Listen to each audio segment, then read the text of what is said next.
as the sun shines over virtual Daytona Beach, Florida. A new season dawns and a new era begins. Tonight, the eRacing Association welcomes you back to the World Center of Racing for the beginning of a brand new points format, Race 1 of the 2026 ERA Omega Cup from Daytona International Speedway.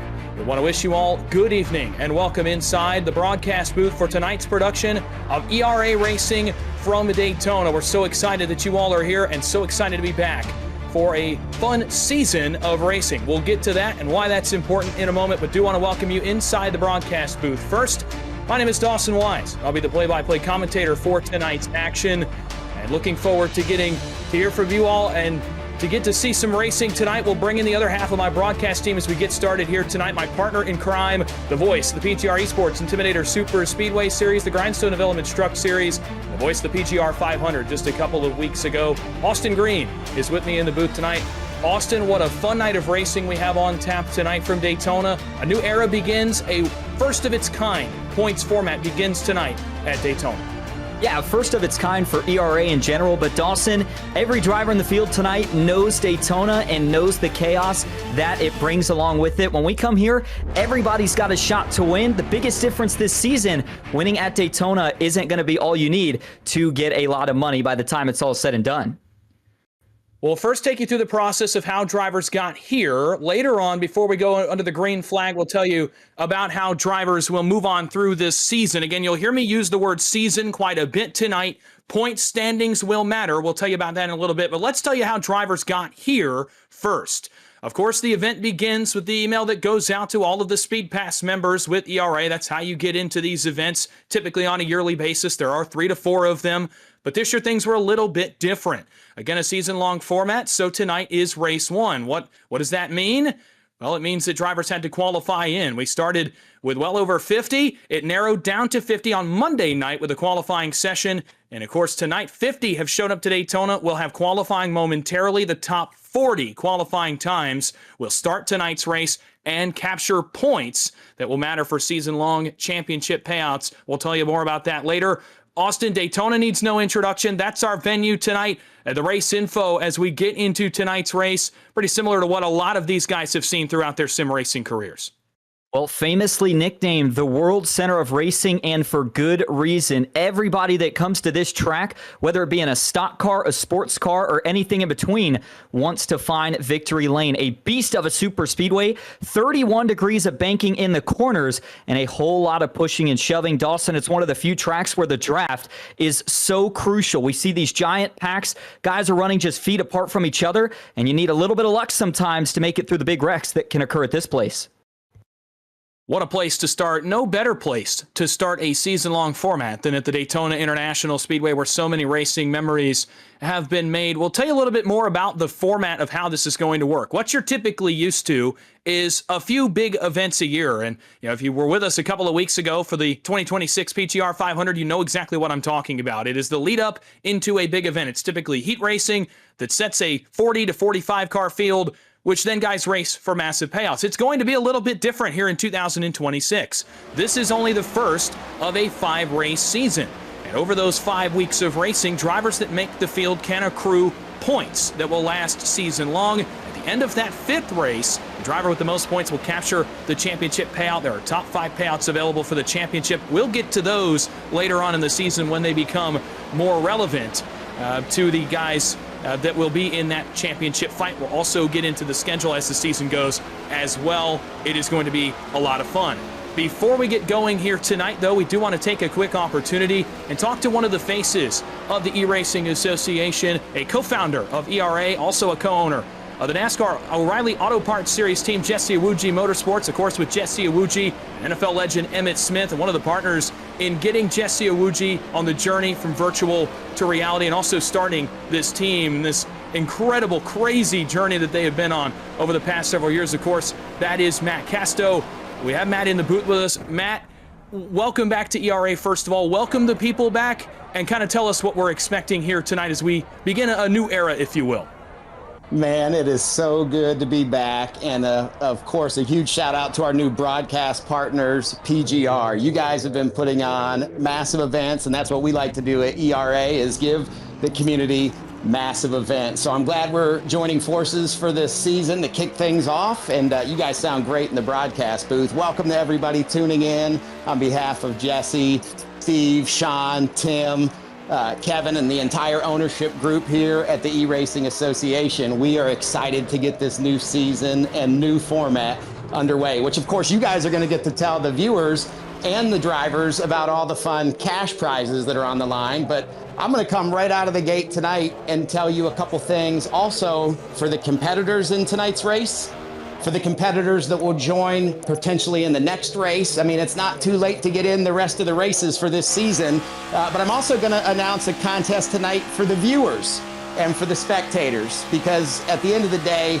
the more viewers we can get, the more brands want to be here, the more brands that are here watching you guys compete on iRacing, the bigger the prize pool can get. So we're going to encourage viewers and the competitors to tell their friends to share in the fun and to share the stream. So let me get into this first announcement in addition to the cash that we're going to bring right away out the gate to the prize pool. All right. So all 5 of these races are going to be points races. The other thing we're going to add is we are now going to start tracking from tonight forward, which by the way, this could change crazy strategies.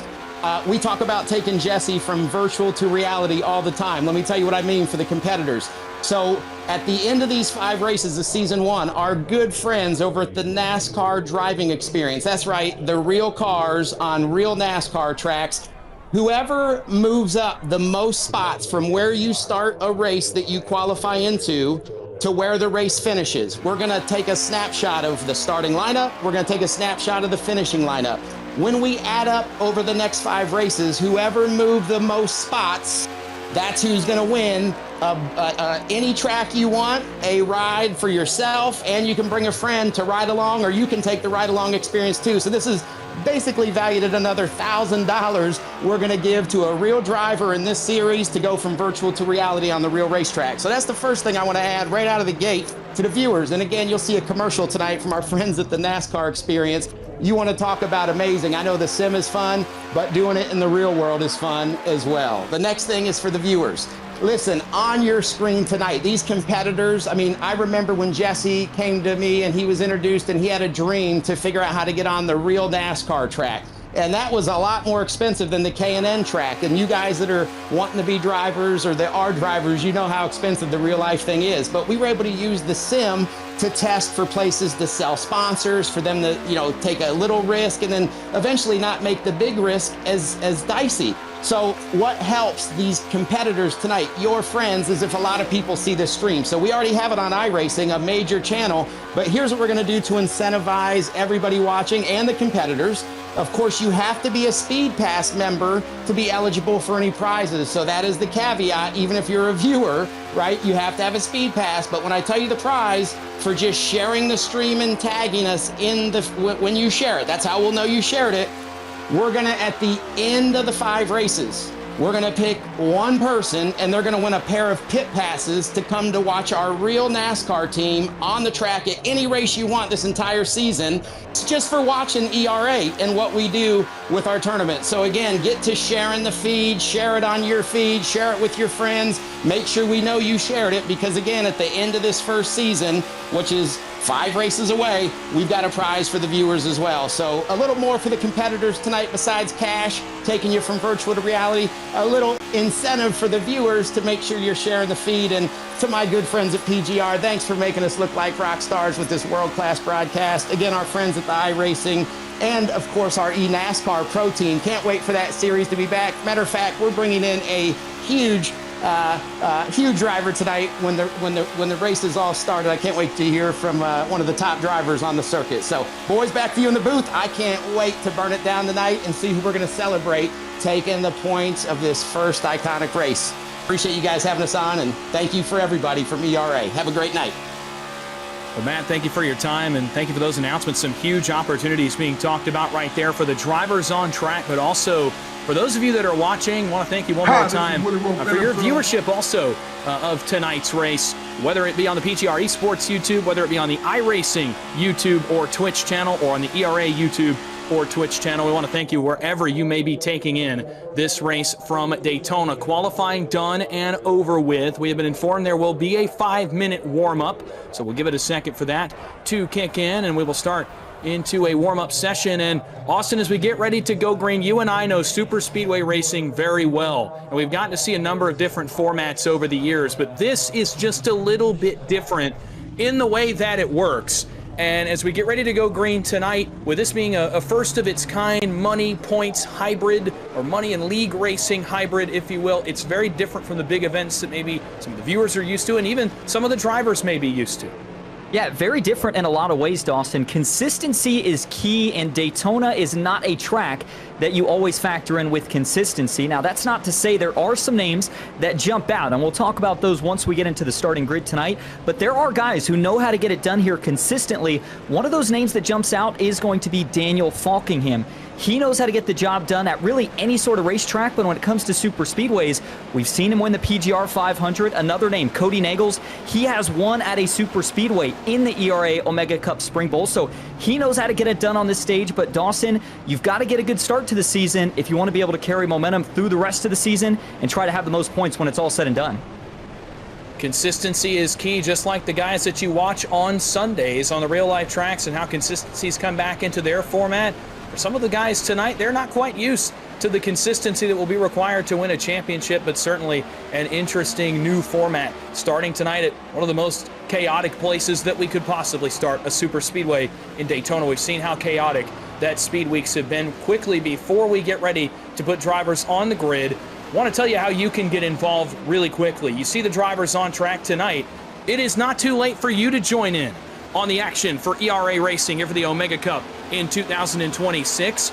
You may compete without a Speed Pass, but Speed Pass is required, and it is the key to be eligible for the championship prize payouts that we'll tell you about throughout tonight, as well as throughout the season, and the awards that come with those. You want to be eligible for the championship, you must be an active Speed Pass member. You can scan that QR code on your screen. It will take you to the registration form. You can get in on the action and join these guys on this incredible new journey that they're going on here in Season 1 of 2026. Well, Austin, the warm-up is getting going. I know you mentioned a couple of guys that you had your eyes on. There's a very interesting makeup to the field tonight. I feel like so often that these big events, if you will, on super speedways especially, are made up of the the cream of the crop, if you will. It's mostly drivers from the eNASCAR side. It's mostly drivers, the pinnacle of these super speedway events, the common names. But tonight I feel like we have so many intriguing underdog picks in the field. If you have anyone you have your eyes on that may not be as well known to the common viewer that will be up front contending for the win when this thing is said and done. Well, it's a tough choice, Dawson, because obviously whenever you get a mixed bag at these super speedways, everybody has got a shot.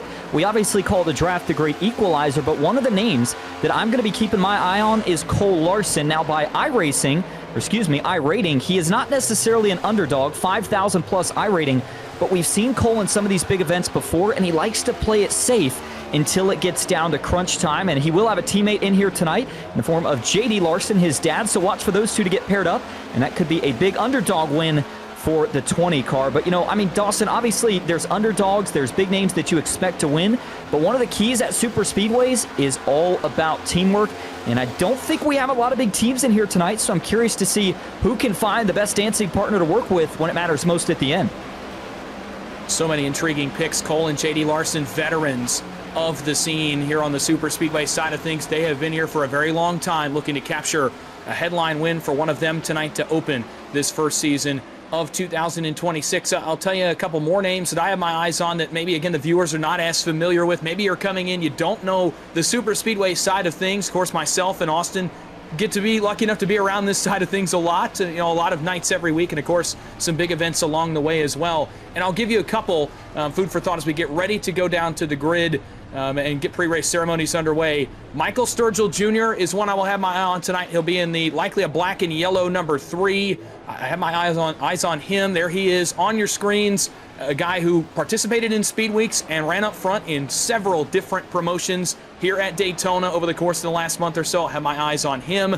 The other one is Brian Hennings. This is a guy, again, that's not going to be as well known to the viewers at home as being a current or former pro, or a guy that you see, a ringer, if you will, that's in these big-time events. But Brian Hennings is as solid gets. Consistency is key, and consistency will be the key tonight. A lot of picks, a lot of underdogs, a mixed bag field, and it should make for a really fun race. And it's time, almost time, to get the action started. Before we get to meet the starters for tonight's ERA Omega Cup Race 1 here at Daytona, we have a special giving of the command, the most famous words in motorsports. Hi, this is Woody Wolf, NFL Hall of Famer. It's go time. Drivers, start your engine.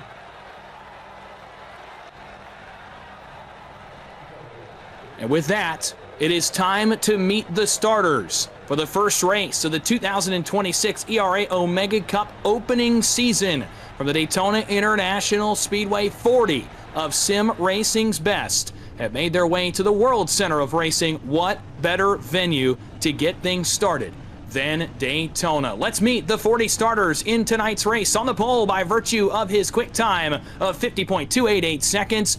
Driving the 35 on the timing and scoring tonight. Trying to get back into the Coca-Cola iRacing Series, the 35, the Wigan Water Technologies Toyota, that's Garrett Maines. To his outside, driving car number 89. It'll be all black on your screens tonight. It's Jordi Lopez making a start. He'll go from the outside of the front row. Row 2, John Ward is going to start from the third position in the 92 machine. Another Super Speedway veteran and a captain of one of the Super Speedway weekly teams that participates in these series. He'll go from third, and it's D3. Daniel Eberhardt, a former Podium 500 champion. He'll go from position number 4. Back on row 3, it's a multiple-time big race winner, the former driver for Spire Motorsports and Vegas Inferno on the Coca-Cola iRacing Series scene. And a big-time Super Speedway winner, Malik Ray, will go from 5th. Hunter Winkler will go to his outside in the 6th position. He'll drive car number 17. Row 4, one of the young upstarts of the Super Speedway racing community, Cameron Craighead, has started to make his name known. He'll make a start tonight and go from 7th. It's one of the veterans, Jeff Merck. Alongside him, he'll go from the 8th position, driving for a team entitled NBG Motorsports. Row 5, Jacob Smetana will go from position number 9 in the 38. Alongside him, it's Cody Harris in the 26. And the first two drivers outside of the top 10 is going to be a pair of Chevys, one of the underdog pick, yet veterans of the series, and that is Cole Larson in the 20. He'll take the inside of row number 6. He'll have Alex Thurber to his outside in 12th. One of PGR's own, Brian Hennings, will roll off from the 13th spot in the number 74 Chevy, and he is going to have Devin George to his outside in 14th. Back at the 15th spot, the man who will roll on the inside of row number 8 is going to be Michael Sturgill in the 3 machine. Puts down a 50.3 to get himself the inside of row number 8, and it's going to be Kenneth Oberlin to his outside in 16th. Moving on back to row number 9. On the inside, it's going to be David Pechal, who will roll off in the 42 car. Andre Casto, he will roll off on the outside of row number 9 in another one of the Chevys. And the last two drivers rounding out the top 20 here for the starting tonight is going to be Noah Rainwater on the inside of row 10, and he'll have Peter Smetana to his outside in 20th. Pair of Smetanas in the field tonight. Row 11, another Super Speedway ringer. Mike Davenport has his fair share of wins on these kinds of tracks. He'll go from 21st tonight. His outside will be Christopher Heitz in car number 21. Back on row number 12, it's Dylan Jones, another one of the Super Speedway veterans. The white and orange 011 will go from 23rd. Julian Rickey to his outside, the Logitech 97. He'll go from 24th. Back on row number 13, it's Dwayne Drummond in car number 41. Black and neon yellow and green aboard that machine, the Chevrolet. Alongside him, it's the 13. That's James Waring. He'll be a teammate for John Ward if he makes it to the front at some point in tonight's race. Row 14, J.D. Larson will go from 27th. You heard Austin talk about he and his son Cole. He'll have some work to do from back there. Howard Strother Jr. in 28th will have some work to do as well. He'll go from the outside of row 14. And rounding out the top 30, Brian Ewalt will go from 29th. It's DeAndre Kane that will go to his outside in the 16, the Toyota Camry. Dwayne Drummond going to start back in the 31st spot. He's going to have Limo Price to his outside in 32nd. As we continue to work on back to the field, the man who's going to start from the 33rd position is going to be Frederick Seagraves, one of the Toyotas in the pack here tonight, and he'll have Nolan Dawson to his outside in 34th. Henry Wyndham rolls off 35th with Jacob Mazak to his outside in 36th. Last 4 drivers in the field here tonight going to be John Anderson in 37th, Jake Balmain, in 38th, and the last 2 drivers that will start is Brian Wall and David Bradford in row number 20.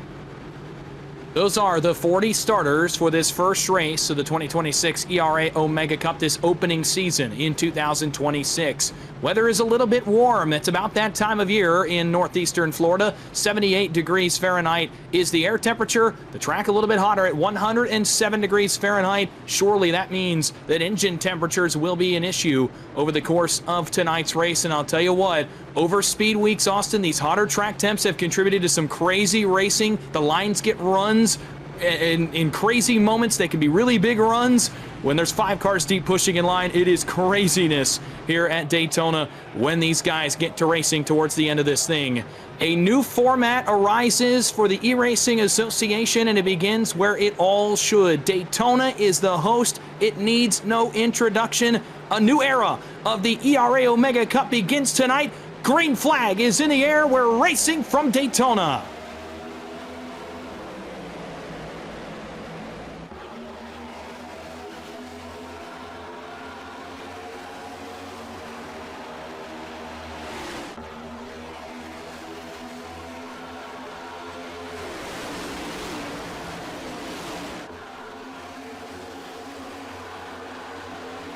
Two by two as they work on to the super stretch for the first time here tonight. Garrett Maines leads the way on the inside with that Toyota out in front. And you can notice already pushing about 3 deep. Malik Ray trying to get a run, but nobody has jumped up top. And by the time they work into turn 3, Jordy Lopez, who started on the outside pole, has fallen all the way back to 6th. Now they're going to start to charge back. Still up front, though. Single file for about the front 5, and it is going to be Garrett Maines who leads lap 1 at Daytona. But now the first moves to the outside. Cameron Craighead jumped out of line to block a move from Jacob Smetana. That line does not go anywhere, though. The 48 going to go back to the help of Lopez on the outside lane. Maines continues to lead. Ward is clear. What that has done is allowed Malik Ray to potentially put that nose in clean air for the first time. He will go clear of the outside lane with Craighead, but he chooses to stay down. Not for long. Malik Ray to the outside. Garrett Maines to block. It's Maines, then Ray, then Craighead on the outside as they continue to work 2 by 2 back down to 3.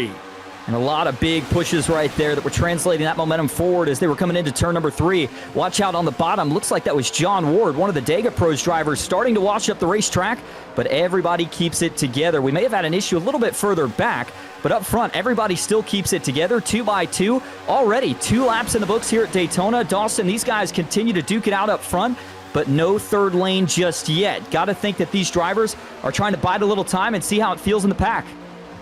There was one car deep in the field that was outside of the rest of them trying to get the third lane going. No surprise, though, with some of the things we saw in Speed Weeks, that third lane is taking a while to get developed, if it ever gets developed. Throughout Speed Weeks, the third lane got going depending on what the weather conditions were, but it took a while and it did not last long. So far tonight, it has been all double file, 2 by 2 at 190 miles an hour. One other car, again, that's the same red, white, and blue car against the outside wall that's trying to make that outside lane work.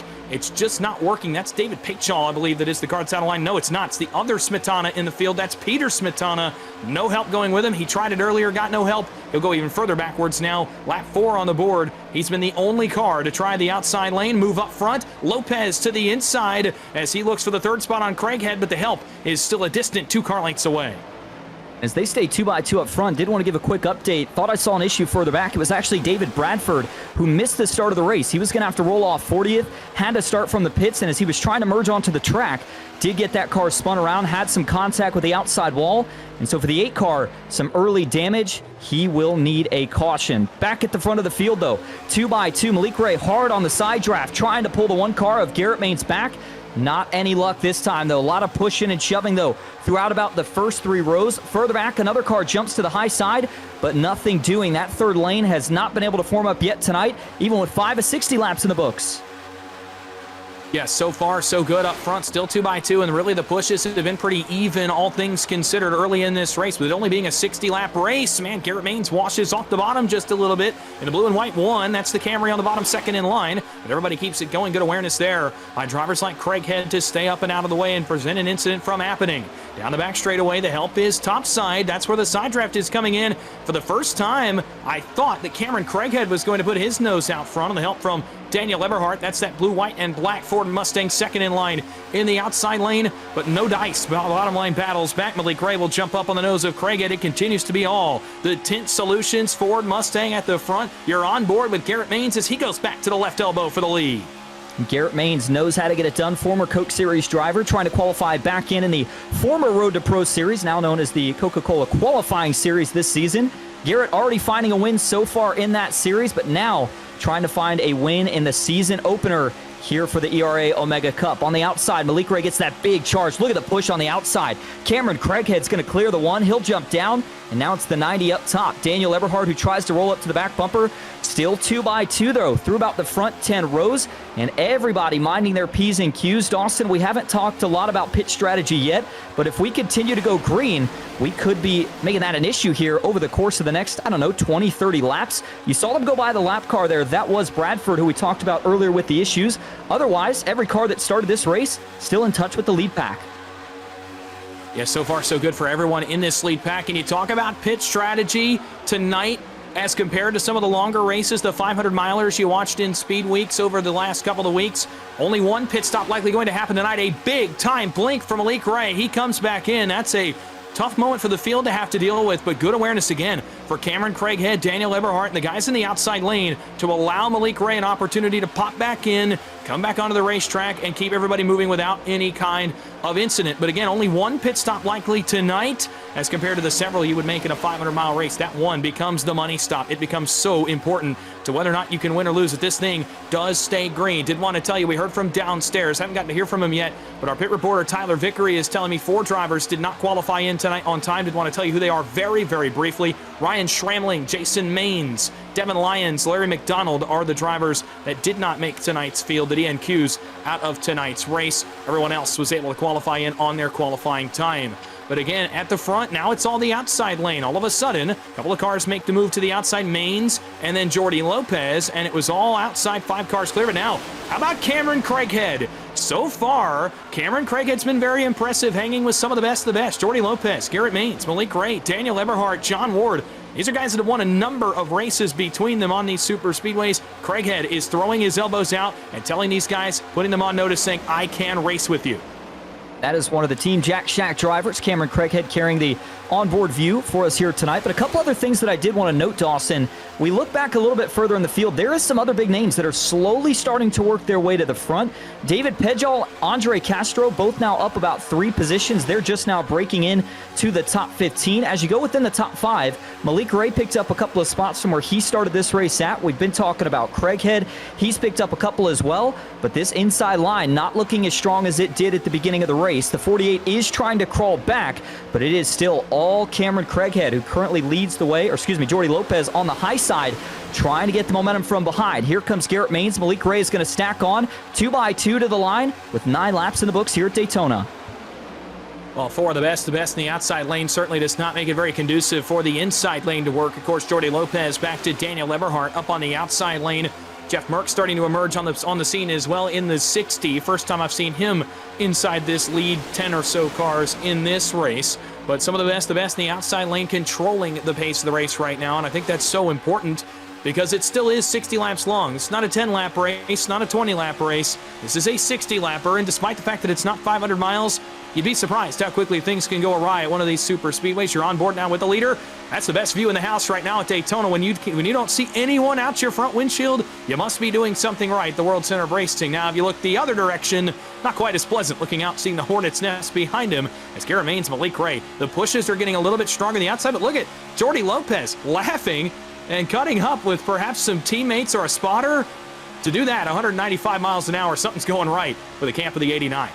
Well, it shows you the former Coke Series driver knows how to get it done here at Daytona. One of the things to keep an eye on, though, really for anybody that leads at these super speedways, everybody thinks it's just kind of ride and get a push from behind, but it's not that simple. You've got to control both lanes when you're at the front of the field. It's so important to make sure you're cycling the temperatures in both lines. You don't want your pusher to get too hot, or we can see this exact thing happen. Cameron Craig in the 48, big charge up the inside. He gets clear and jumps right back to the high side. And now it's John Ward on the bottom. Two Chevys lead the way, a Toyota and a Ford back in the third and fourth spot.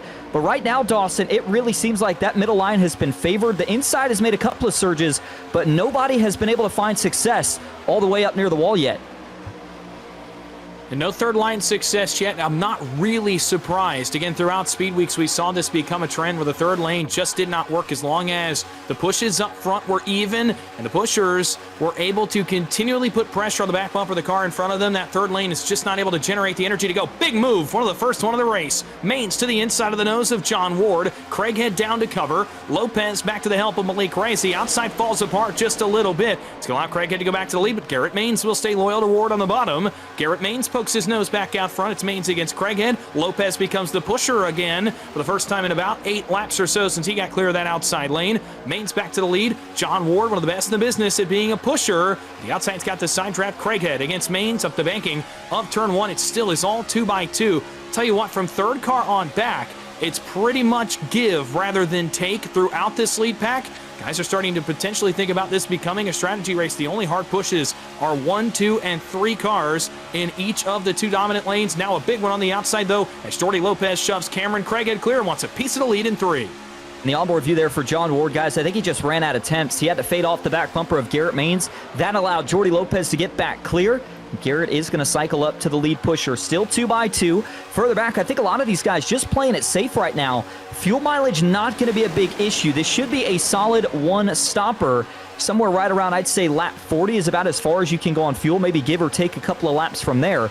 Otherwise, though, it's all about setting yourself up in terms of track position and strategy. Who do you want to pit with? Is it teammates? Is it guys that you feel like you've worked good with all race? One thing, though, that you can't allow to happen is to go in by yourself. And Dawson, we've seen it time and time again, is big move to the high side right there for Garrett Mains. But for the guys that are up front in this lead pack, they all try to pit together, and sometimes that can lead to chaos during a round of pit stops. You saw that second group. Those guys in desperate need of a caution here with 14 laps in the books. All the more cars jumping out about halfway deep in the field, trying to get the outside lane working. This time it was Frederick Seagraves Jr., the Peter Smetana car that tried it earlier, and Dylan Jones. Those are the 3 cars now jumping to the outside lane, trying to get it to work. Smetana has been on this since very early in this race and has not found much success, but he hasn't had much of a contingent that wants to go with him. Dylan Jones, I'm a little surprised by this move from the 0-1-1. Typically a guy who wants to ride towards the tail of the field, but knowing now that pit stops could become a factor in this race, Jones is going to jump out and try to make it happen. But that third lane fades, and it fades in a hurry. And why that might be happening, we're hearing from downstairs. Our pit reporter Tyler Vickery saying the engine temps rising very, very quickly for the guys at the front of the field. It's just not very conducive to driving from 25th to the lead in the format that we're running in right now with this aero package. And track temp was something we talked about during the start of the race. Over 100 degrees, and as these tires start to wear out, engine temps not going to be the only issue. You're going to start to see handling fall off. Right now, though, everything continues to be pretty stout at the front of the field. No major issues as we ride on board here with DeAndre Kane. See the purple colors off the hood, and right now he's kind of stuck in one of those awkward spots, middle of the pack. Not a lot of spots to go, but one thing that he can see out of the front of his windshield is that third lane, trying to develop all the way at the back of the pack still. Not a lot of momentum, but a couple of drivers willing to take that risk. Guess who one of them is? The 55 of Mike Davenport, one of the Team PGR drivers, trying to get to the front. Nothing going yet. Dawson, we'll see if maybe Dylan Jones considers trying to get up in that third line.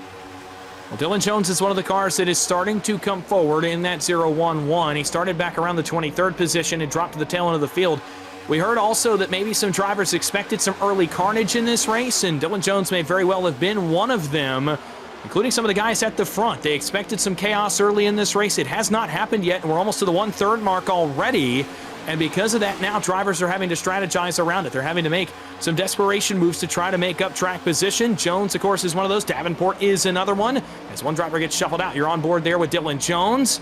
As as he's in the outside lane. The orange and white steel Ford Mustang. As you look out the front of his car, daunting to say the least to see that many cars lined up 2 by 2 and no third line really available to go up to the wall and make up spots. He's going to have to try to pick and choose his battles in that outside lane. Front of the field continues as it's been the whole race. Jordy Lopez has gone back to the point in the 89. Garrett Maines, Daniel Eberhardt, Malik Ray are the top 4. Hunter Winkler is going to get turned in the 17 almost. He saves it up front. A close moment there for the WeatherTech Chevy at the front of the field as he almost got turned right in front of everyone.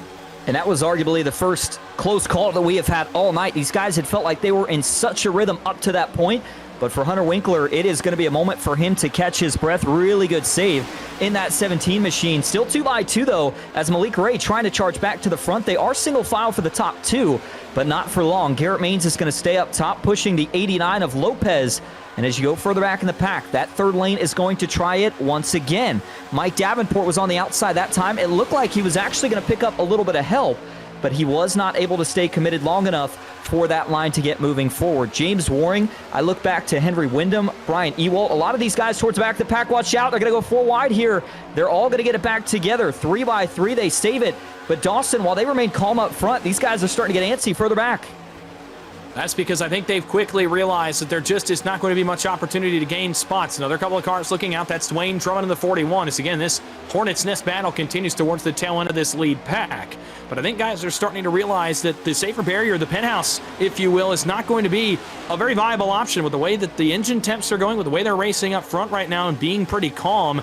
It's just not going to be much of an opportunity to get up to the outside and make up spots. Now, guys will continue to try, but will it be successful? We have not yet seen a success rate for that outside lane against the outside wall. A quick housekeeping note for you. Lemuel Price, the 63, has had some technical issues. I believe that Lemuel has retired from tonight's race, credited officially with the 40th position. Of course, we mentioned the struggles for David Bradford early. He is multiple laps down into the 39th position. In fact, he may also now have called it a night in 39th. So a pair of cars appear to be out of tonight's race. We know one is for sure off the racetrack. That is the 63 of Price. Another attempt 3 wide. That's Seagraves again, taking, I believe it's Peter Smetana with him again. So again, these same 2 cars have been the catalyst. Man, almost a bit of trouble there for Seagraves, but these 2 cars have tried to be the catalyst. Is up front. Another close call as John Ward and Malik Ray almost came together. Yeah, it seems like we're really starting to push the limits here. The time bomb maybe starting to tick here up at the front of the field, but Jordy Lopez continues to lead and pretty in command. In fact, one of the drivers who has shared some of the most laps led that we have seen so far here tonight. The rest of the pack back to 2 by 2 after another brief charge of that third lane. And you are starting to see some of the bobbing and weaving at mid-pack. We're not necessarily super close to pit stops yet, but it is all about trying to get yourself in track position. One of the beauties of Daytona, one of the things drivers don't like, is it's so hard to get yourself to the front, but so easy to get towards the back. A couple of lap cars here that the field is going to go by. 2 by 2 though, no major issues. And for those guys on the outside, they'll have to try to jump back in line and see if they can battle it out here for the lucky dog if a caution were to fly. But with the way things are going right now, Dawson, we talk about some of the drivers not having a great night, some of the guys who had to retire early. The good news is with this new ERA Omega Cup format, you have got a lot of chances to get yourself in a point scenario where you can cash by the time the season is over. Remember, the way the championship is structured now, 3 seasons. Each season consists of 5 races, and points are accumulated. So this isn't a win and you're in, or you win one race and you get all the money then. It's going to be about who's able to be the most consistent throughout the season, and that'll be the driver that takes home the big money when it's all said and done.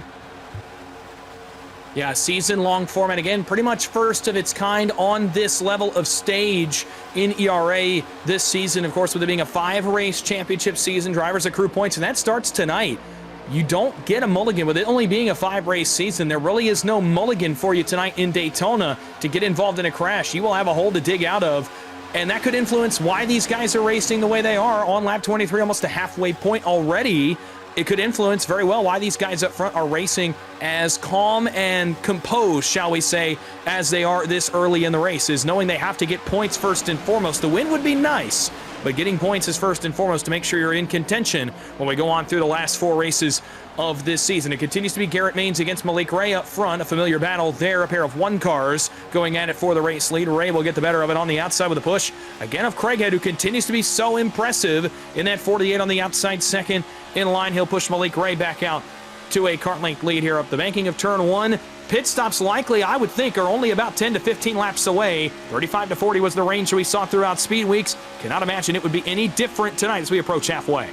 And the only question mark would be, do you decide to go in a little bit sooner? I look for guys like Malik Ray, Daniel Eberhard, Garrett Maines, Jordy Lopez to maybe try to group up and come in just a little bit sooner to see if they can break away from the rest of this pack. Now, ever since these next-gen cars did get the update, a little bit tougher to really get that tandem pushing and try to go to the front and pull away from anybody, but as the field stays 2x2 here, we are still seeing a lot of pushing and shoving. Malik Ray got shuffled back down to the bottom. It's going to be Cameron Craighead who goes right back to the front of the field. Dawson, we talked about some of the names that continue to move forward.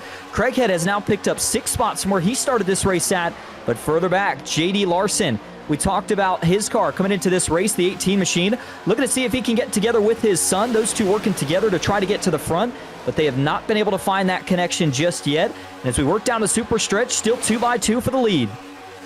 6 laps short of the halfway mark. It's been clean and green to this point from Daytona. If you're just joining us, it's been crazy at points at the front, but certainly not what a lot of these guys expected. Man, Malik Ray washes off the bottom just a little bit, may have clipped the apron, gets into the right or left front round there of Cameron Craighead. Daniel Eberhard has to evade as well.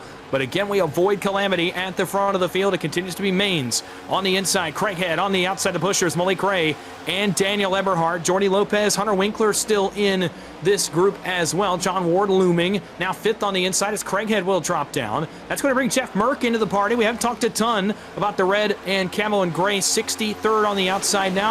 Another driver I want to talk about is a former ERA winner here at Daytona, and that is Cody Harris, the red and gray 26. This is the same paint scheme that he won here at Daytona in just a couple of years ago, or 1 year ago rather, here at Daytona in the Spring Bowl. And Cody Harris is inside the top 10 for the first time. That's another guy I think to watch out for in the late stages. Well, superstition's a real thing, Dawson, and for Cody Harris, can't imagine how big of a win that was for him back when the format was $4,000 to win a race. And so for Cody Harris, he has won big money from ERA before, looking to do it again with the new format this season. Quick note, you just saw David Bradford get lapped again, so the bad night continues to get worse for the number 8 car. Meanwhile, at the front of the field, they are still dicing it up. Nobody giving much room right now, but it's going to be Daniel Eberhard who shuffles up to the 2nd spot as he continues to push Cameron Craighead out in front. Winkler has looked very strong tonight as well as he continues to roll in the 3rd spot. But guess who? Garrett Maines, he'll jump out of line. One of the Fords, Daniel Eberhard, who is just in line in 2nd. Not content with that. He wants to lead here at Daytona. 30-plus degrees of banking in the corner, and the field makes it look majestic. Still 2x2 off of turn 4, coming to 28 of 60 laps complete here at the World Center of Racing. I'll tell you, the dicing has increased. One car on the apron further back. That's going to almost be a crash. That's back around one of the cars that just got lapped, but we got around it okay. That was almost disaster back around Devin George and the Andre Castro machine in the 34. That was almost disaster towards the tail end of the field, but we get away somehow, again, unscathed. The field dodges another bullet here at almost to the midway, 0.3 laps from halfway. Now for the first time, D3 to the point. Daniel Eberhard, a former Podium 500 champ and a winner in his own right anywhere he goes on these super speedways. Oh, trouble. He goes to the point, but trouble. We got one in the wall out back, trying to save it here. Sorry to cut you off, Dawson. I've been watching this develop down the backstretch. Bradford, who we just talked about going another lap down, was getting very, very aggressive towards the back of the field, trying to cut through some of these lead lap cars.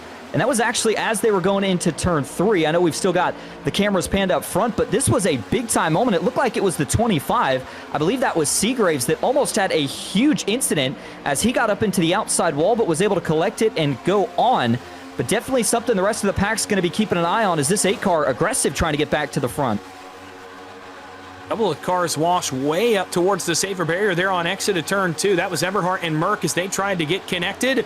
And Jordy Lopez wants no part of that. He'll dive to the inside in the 89 machine. Now he'll go to the push of Eberhard. Jeff Merck leads the outside, but it is not as connected. But it will be here in just a moment. Malik Ray up, Lopez up. Maines thought about it, and now cars bail back to the top again. 3rd lane working up back. That's Mike Davenport that leads that lane. Seagraves is in that group as well. That's the white, teal, and yellow car back behind these two on the outside. inside lane as they try everything they can to work forward. It just will not work for them. They continue to try it. Every so often, they'll jump to the safety barrier, just no dice for them. Right now, it continues to be Jordy Lopez out front, an impressive showing for him in the first half of this race. Lopez leads over Merck and Eberhardt. That's the battle for second. Craighead, Ray, Maines, and company have settled in. Jeff Merck turns left. How about the 60? He's going to dive to the inside, and he wants a piece of the lead in turn 3. Jeff Merck representing NBG Motorsports well as he'll try to go to the front of the field here off of turn number 4. Right now leading that inside line, but Jordy Lopez still looking stout up top. Him and Craighead have got a pretty good tandem up right now.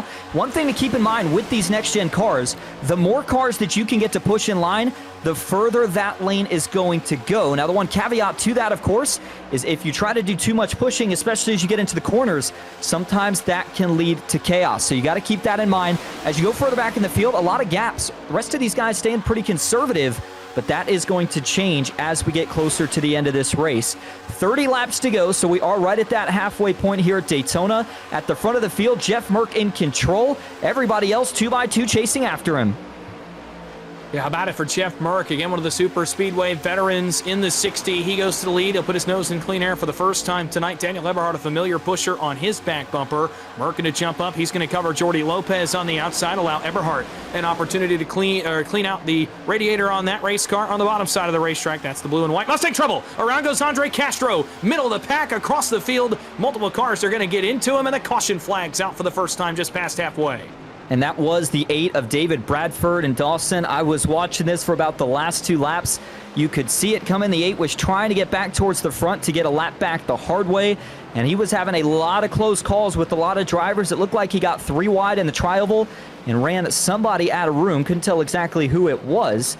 And we'll get more on that once we go back and get a replay here in just a moment. But you mentioned, obviously, a couple of cars that were, I don't want to say torn up in this one, but with no fast repair, any damage here at Daytona can be significant, and it was a tough break for the guys that were kind of just back here trying to mind their P's and Q's, not really get too aggressive right now. And as we're going to go back and get another look through the tribal, Dawson, what did it look like from your angle? Yeah, apologies. I did think it was Andre Castro, but I had my timing and scoring was a little bit out of whack there. It is the 8 of David Bradford, and this is something earlier after he had gotten lapped. I had called this out when it happened. He had actually dove to the apron. This was several laps ago. He had dove to the apron to try to make a pass on the 44, David George, and almost caused an incident then. This time it looks like it's somewhat of a similar situation. Runs the driver out of room and creates an incident. Look at this, trying to go through the center on Michael Sturgill. There is not a hole there. He made it work for a moment, but it does not work for very long. He gets turned and then comes back up across the field and gets collected by a couple of other cars. So a tough break there, and Mike Davenport slides in as well in the 55. A tough break for him as his night continues to be a struggle. Yeah, I don't think the Davenport or really any of the drivers involved, Sturgill included, are going to be too happy about that one. But for the 55 Davenport, the one piece of good news here, the way that car slid, I don't think he actually got a lot of damage. He's going to see this wreck happen out in front as they're coming off of the tri-oval, and we talk about these next-gen cars, sensitive brakes, and he's going to do just that. Jam on the brakes, and notice that he just starts to get out of shape. Eventually, the car goes around on him, but notice how you just hear that light scrape with the rear of the race car to the outside wall. That was about it, and you really can't even see much damage. So the good news for Davenport here is that he will still be in the running. The trade-off, Dawson, he's going to have to go to the back and get all that track position back. Well, track position has been so key in tonight's race. Certainly it will matter as guys make their first and likely only pit stop here. Likely some talks about taking some tires here as well, as we're hearing from down on pit road as well. They will make pit stops, and as they do, we want to take another opportunity to talk to another face of ERA and another guy that I know that Matt, you heard him earlier kind of segue into this. He was looking forward to hearing from this guy, a former ERA eSports Pro driver from 2025, a current driver for Team Dillon eSports in the Road to Pro qualifying series, one of the top drivers on the iRacing service. He needs no introduction and has made a name for himself in his time on this service. Michael Cozy Jr. stands by with my partner, Austin Green. Hey, Michael, this is Austin and Dawson up in the booth. You got a copy? Oh, sure do. How we doing tonight, gentlemen? Well, we're doing great, man. It's good to have you in here for a new season and a new format of ERA. But let's start first with, of course, we talk about your sim career, and you've accomplished just about everything. Former ERA motorsports driver last year, but looking ahead to this year, how has all the experience that you've gained through the Coke Series and taking part in ERA helped with your career to this point? Oh yeah, for sure. These events are always so important. They have been important for me for a long time.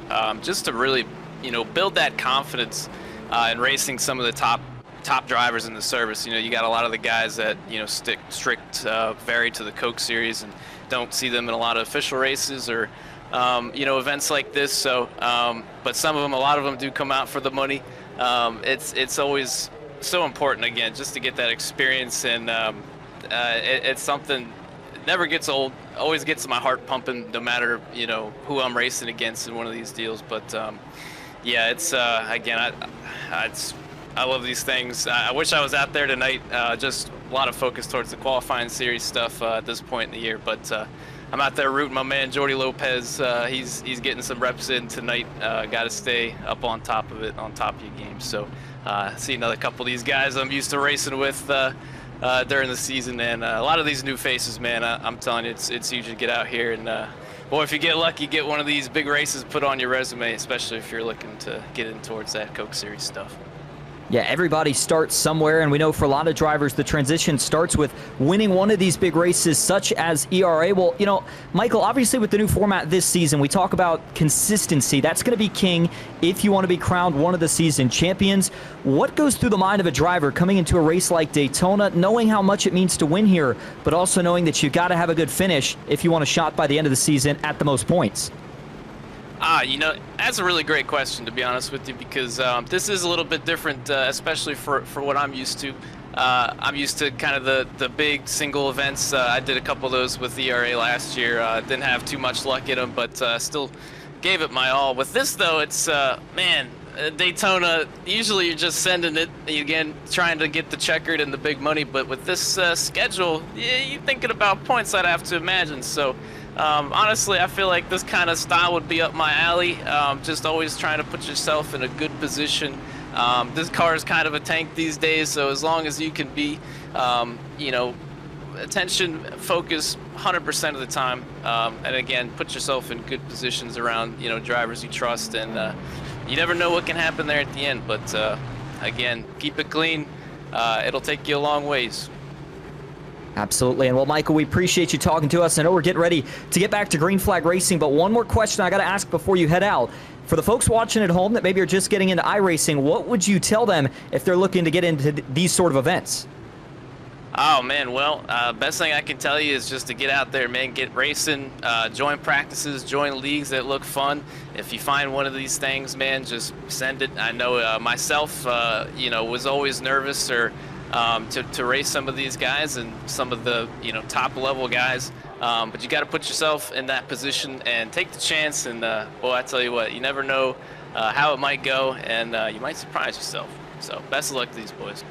Well, Michael Cozy Jr., thanks for talking to us, Michael, and we certainly appreciate it. Field going to roll back into the restart zone. Green flag back in the air. 25 laps to go at Daytona. It's a great start for the guy that Michael Cozy was just talking about a moment ago, getting the reps. Jordi Lopez got a good one right there on the restart. He's going to jump out to an early lead here in this later portion of the race. We're now past halfway. The pit stop's done and over with. Austin, we know it so well. This is when things are really going to start to heat up at the front. Look at the connection in the outside lane. 6 cars deep. Lopez is going to try to cover. This will be a big push from Merck as they roll down the back straightaway. Big push. The outside's got all the momentum, but look how many cars deep they're pushing. Maybe even 5, 6, 7 cars tandemed up all on the outside line, but everybody going to hold it together. Third lane's going to try to make a charge this time. Guess who? Daniel Eberhardt, one of the former Podium 500 champions, would still like to win at Daytona here in ERA. He's got a little bit of help from the 20. That's Cole Larson. We mentioned him at the start of the broadcast. He's trying to go up, and how about the 32 car also jumping out? 3 wide as you get to about row 5 on back, but up front, Jordi Lopez continues to lead the way.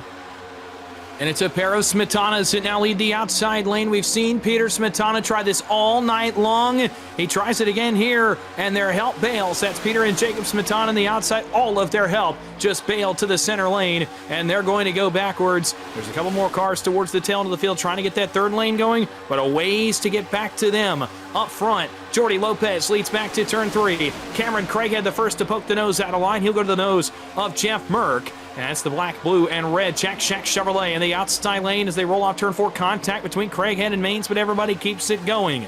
Lopez continues to lead. Eberhardt shoots the outside again. He runs the rail in the tri-oval. He'll take a couple cars with him. Now the third lane starting to get some more takers. Cole Larson's up there again, back to 1. And for Cole Larson here, he's got to get connected to the back bumper of Daniel Eberhardt, but he's just not able to do it. Now he's going to get there, but only 2 cars. That is not going to be enough to get that line surging, at least not yet. Malik Ray leads up front. Now, him and Garrett Maines have been working pretty good together so far tonight, but it makes you wonder if those two have an alliance when it comes down to the end. Jeff Merck's going to duck to the inside. He'll make the move on Cameron Craighead. And for the 60 car, trying to go to the front. We're going to be coming to 22 laps to go this time. Not quite pay window just yet, but we're starting to get closer and closer. Track position more important as Garrett Maines wants to grab the lead coming to the line.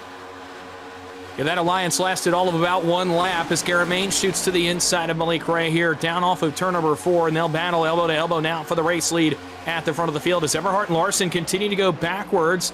As Eberhardt and Larson, they're going to actually get split by the Smetanas back there who jump back in line. That is where that 3 wide starts. Again, about 12 rows deep in the field. So where you'll find the first couple of cars 3 wide. A couple more, though, are poking their nose out there, starting to turn the wick up here at the front of the field. The pushes are getting more desperate. The moves out back to go to the third lane and try it. There are more cars willing to do it, and they're getting more aggressive with the moves and when they choose to make them. Maines gets a monster shove on the bottom side of the racetrack to go to the race lead as he'll get to the nose of Malik right here off turn 4. Merck goes to his left elbow. He'll get the lead with a push of Jordy Lopez and some new players up front. Dylan Jones third on the inside in the steel Ford Mustang. Another one I saw poke his nose out for the first time. It's the red, orange, black, and white Chevrolet. That's Brian Hennings. For Brian Hennings, no surprise that he's going to be trying to get his way to the front. Has already broken well back inside of the top 10. But it's all about, do you have what it takes to make that move? Everybody always worried about if you jump out of line and nobody goes, all of a sudden you find yourself falling to the back. A little bit towards the middle portion of the pack there. Mike Davenport jumped up in front of the 21 of Christopher Heights, and then just behind them, Daniel Eberhardt still committed to this third lane. He's got Cole Larson with him, but these 3 have continued to fall back. Every time they try it, it just doesn't seem to quite pan out. But some point at this race, Dawson, I think all of a sudden everybody's going to get the mentality that we've got to go now, because if we get 1 or 2 more cautions before this thing's all said and done, well, there goes 5 to 10 laps of green flag racing. 10 laps to go here at Daytona, maybe a long ways, but at the same time, it's not. It goes by quick when you're running at almost 200 miles an hour. Well, I think even the 500-mile events showed us that when we got inside of 20 to go. A couple of them trouble towards the middle of the pack. Eberhardt had some contact. One car is going to go around. The caution flag's going to fly. They fly apart in the center of the back straightaway. There are multiple cars involved here. Trying to get an idea of who that 21 is. That's Heights. You just talked about him with the purple wheels. A couple of other cars involved as well. Daniel Eberhardt got a piece of the wall in the 90. And it's caution flag number 2 right on cue with 20 laps to go. And this is going to start to make it even more aggressive than what we were already seeing. We'll go back and get a look at that replay here in just a moment. There's the 21 of Heights, and watch what happens here. He's running right around the center of the pack, and this is going to occur as they're coming off of turn number 2. Now, I don't know if this started with the 21. I think it was actually a couple rows ahead, and he's going to kind of just be an innocent bystander in this. Yeah, it looked like some contact there that started up front. Trying to figure out exactly who that was that first got out of shape. But then as everybody else tries to dodge and weave, a couple get collected in the process. Our biggest wreck we've seen so far tonight, as it looks like it's going to collect probably about 3 or 4. And Dawson, going back, I think that might have started right around the 95 machine. It does, in fact, look like that is where that one started. And Seagraves, the first car that I saw get around, that's the car that came off the wall. Was that white and teal and blue and red 95. And that is where this thing gets sparked up. There's Heights getting involved as well. I wanted to say the 90 of Daniel Eberhardt got a piece of this also, as he may have gotten the outside wall. There's the 95 right in the center of the racetrack, and sure enough, a hit to the outside wall for Eberhardt. Cole Larson's in this one as well in the 20. As you see him get involved in the lime green Mountain Dew Chevrolet, he's in it. And another car actually slides up front as he went over the bumps. There's the 52, not particularly sure which car that was. And several cars involved, but namely Seagraves and Heights are going to get the worst end of this. And if we could maybe go back and check one more onboard view here with the 95 of Seagraves, because this was kind of an interesting setup. I think I know what he was going for here, and this is something that's going to become an issue as we start to get later in this race. You got to remember, when you're 3 wide in the pack, you don't have a lot of room here at Daytona. It's not quite as wide as Talladega, and I think for Seagraves right there, he was just trying to stay in the draft of the car in front. The problem, though, was Daniel Eberhardt was kind of already halfway in that lane. And when the chaos broke out, Dawson, it leads to a couple cars getting wrecked. But once again, we get away mostly unscathed, and that's going to set us up now for most of the cars staying out on track. Track position is king, but for the guys that are coming down the pits, I got to think either a little bit of damage or maybe 4 tires will be your last stop of the night. Yeah, the other 2 cars involved, by the way, did want to point this out. Nolan Dawson and Jake Balmain were the other 2 cars that caught damage in that one. As Balmain got into it, got actually some contact late with the Seagraves machine. That was the car we saw come in towards the tail end of that crash. And the Nolan Dawson machine was the one that spun over some of the bumps back there on the IMSA portion of the Daytona road course that's back there on the new paved back straightaway. So a couple of other cars involved in that one. And now, again, you talked about track position being king with 18 laps to go as guys come down pit road. And speaking of track position being king, the guy leading the race certainly knows a thing or two about that. The driver of the Wigan Water Technologies Toyota Camry has led a ton of laps tonight. He knows how to get it done. Let's get a word with him, shall we? The race leader, Garrett Maines, in the 35th on the timing and scoring, the 1 on the side of his car. If we can find him in whatever he happens to be in his channel, we will get a quick word with him. Don't want to interrupt his team strategizing too much, but we'll get a quick word with him here before we go back green. Garrett, it's the voice in the broadcast booth. You got a copy? Yes, sir.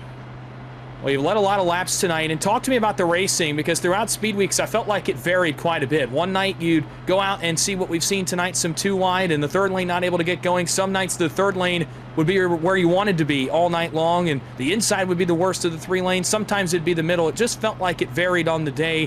What have you felt inside the race car tonight in terms of the racing on track and the lines we've seen be dominant? Yeah, I mean, I think it's been very dependent on who you got behind you. It really feels like if you can get a run formed in the middle, that's where you want to be. But as soon as somebody makes a mistake, gets hot, it's just so hard to cool the Cup car off. That bottom line, once they get connected, they can roll right on by you. But with the side draft, it's just so difficult to get that type of momentum rolling. So we'll have to wait and see how this restart goes. I wanted to take the top, but I honestly don't know how it's going to go through 1 and 2, just because it's all dependent on how the start goes and who gets momentum rolling first. So hopefully we'll have another conversation here, and we'll have the Wigan Water Technologies Cup car in victory lane. But we got 16, 17 more times around here, so see how it goes. What's the game plan for you to get to victory lane? We know how important consistency is going to be in this season-based format.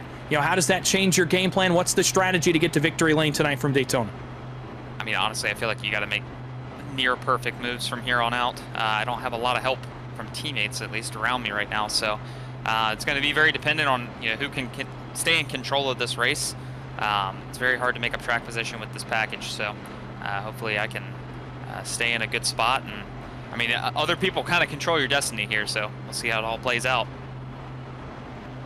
Well, Garrett, thanks for your time talking to us. Good luck the rest of the way. We'll see if we're talking to you in victory lane after this thing's all said and done. Appreciate it. Thank you. The driver of the 1, Garrett Maines, looking to go to victory lane tonight here from Daytona and begin his season on a good note. Austin, I think you made a good point right there. You got to be nearly perfect. Maines has been nearly perfect tonight, but still a long way to go to capture the checkered flag. And I also like how he mentioned that your fate basically rests in everybody else's hand. That's why it's so important to have teammates at these super speedways, and it's going to be very interesting to see if Garrett can hold on here tonight. By the way, we talked so much about ERA and the transition that drivers try to make from sim racing to real-life racing through associations like this, and guess what? Garrett going to be taking to the real-life track next season. I know Garrett already does forms of real racing, but he's going to be taken to the GR Cup in that same exact paint scheme that you see tonight. But for Garrett, the task at hand right now is going to be to try to get it done at Daytona. Him and Malik Ray will lead us back into the restart zone. Green flag back in the air, 17 laps to go at Daytona.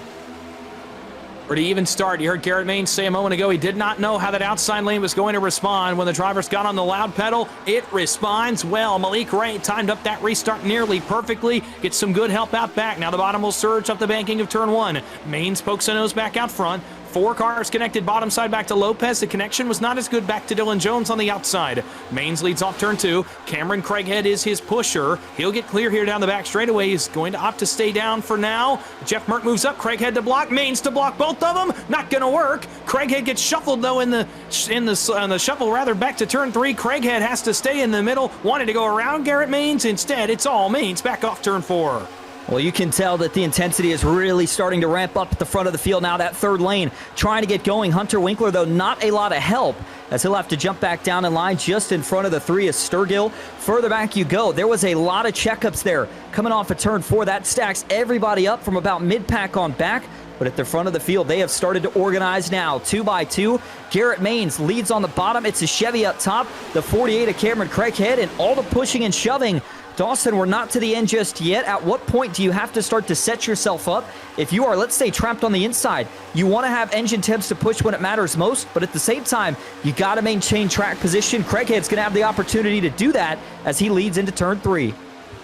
Dare I say you need to do it now. With the way we've seen some of these lines work out, if you have to go to the third lane or if you have to try to formulate something in the middle, I almost would go now. It's taken drivers a long time to get to the front or get back to the front. We're seeing it right now with Daniel Eberhardt as his mission back to the front continues after he was logged deep in the field. He is now finally back up to the 11th position, but it's taken him a long time to get there. He's going to drag Michael Sturgill to the high rent district up against the safer barrier, 3 wide, 5 rows deep in the field, D3. Michael Sturgill, Hunter Winkler are the cars against the outside wall. Only 3 cars there not connected. They're going to have to be if they want to go forward, but Eberhardt is proving to be more and more aggressive up against the outside wall. Now they lose one. Winkler back down in line. Does anybody up front think about taking the wall run in front of Eberhardt? No, not so far. But this time, Sturgill a good pusher, and they've broken even. And this is something we have not seen tonight. A renewed commitment up front to the third lane. They're going to have takers. Malik Ray jumps in front of it.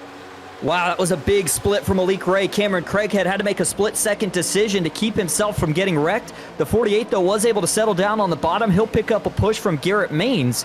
Meanwhile, on the middle, John Ward. We talked about him at the front of the field earlier. He has resurfaced, and the 92 is going to take his Ford Mustang right back down to the bottom. But Malik Ray, you mentioned it, Dawson, getting to that third lane, and it makes me wonder now, with so many cars, so much energy up there, how long will it work? Well, maybe not for long. Eberhardt goes all the way down to the bottom. Malik Ray's got to go to the middle of the side draft. 3 wide, all the way through the pack as they work through 3 and 4. Now this is the racing that we expected late in the going at Daytona. 3 wide most of the way through this lead pack. By the way, Craighead and Maines made an unbelievable move to the center to get in front of Jordy Lopez and put their names back in the hat. They push Malik Ray at the line. 12 laps to go. It's all Malik Ray up front. He's won a number of these races over his decorated sim racing career. He's looking at another one tonight. But Cameron Craighead, the young upstart, to his left elbow in turn 1. Eberhardt got side drafted backwards by Garrett Maines. Where did Daniel Eberhardt come from in the 90? He's back up front. Maines is the pusher in the middle as D3 goes to the push of the bottom lane. Top lane is still trying to get something working. That's where you'll find the Michael Sturgill machine. He's won his fair share of races this year in Speed Weeks. He's up the outside. He'll bring Castro, Winkler, and others with him as Jordy Lopez takes a peek out of line. For the 3 of Sturgill right here, he needs some help from the 34, but it just hasn't arrived yet. This third lane is banking on if Andre Castro can get there. Now they're going to scatter 4 wide up front. They're trying to get back on the racetrack. Ward's going to get into the door. Craighead, this can't work. How long are they going to hold in trouble? 2 cars into the wall out back. They're going to spin down. Caution is going to come back out at Daytona as everybody tries to scatter to miss. We've got multiple cars involved in this. The 77, the 32, the 44 of Devin George. This was calamity coming down the short chute. Henry Wyndham's in it. J.D. Larson is in it. There's other cars involved towards the tail end of the field as well. And are coming to a stop at the banking of turn number 1. I believe Dwayne Drummond got a piece of this. Also, a number of race cars involved in this that started up front. It was a stack up that worked its way backwards. And it was calamity by the time it reached the drivers running just outside the top 15. We'll go back and take a look at the replay. And just outside of 10 to go, we knew this kind of moment was coming. The front of the pack gets away with it. The rear of the pack does not, as this stack up gets back towards the tail end of this lead draft. You see up front, it was Cameron Craighead and Garrett Maines that came together, and that's going to start this stack up that works its way backwards in the field. You'll see it right here. And as drivers come together towards the tail end, as guys are jumping on the brakes, cars try to get into one piece of real estate. It doesn't work, and they play bumper cars back on the banking of turn 1. There are a number of cars involved in this. Yeah, it was actually J.D. Larson, the first car that went around. Almost ironic that the wreck didn't start where these guys were 4 wide up front, but instead, it was kind of an awkward setup where they tried to go 4 wide a little bit further back as the 97 of Julian Ricky was trying to split the gap. It didn't work out, but it was actually just ahead of him. That's where J.D. Larson had that contact with where we saw George. He got around, and then really from there, I'm surprised that once again, even though this was a bigger wreck, we didn't see much bigger hits. As there you see the onboard view, and as everybody slides down, one thing I will say, the 28 does a pretty good job of not making this incident any worse than it was. That is exactly who you ride on board with now, Kenneth Oberlin. So he'll be able to continue on without damage. But Dawson, 4 wide barely works at Talladega. I think we saw right there that it really doesn't work at Daytona.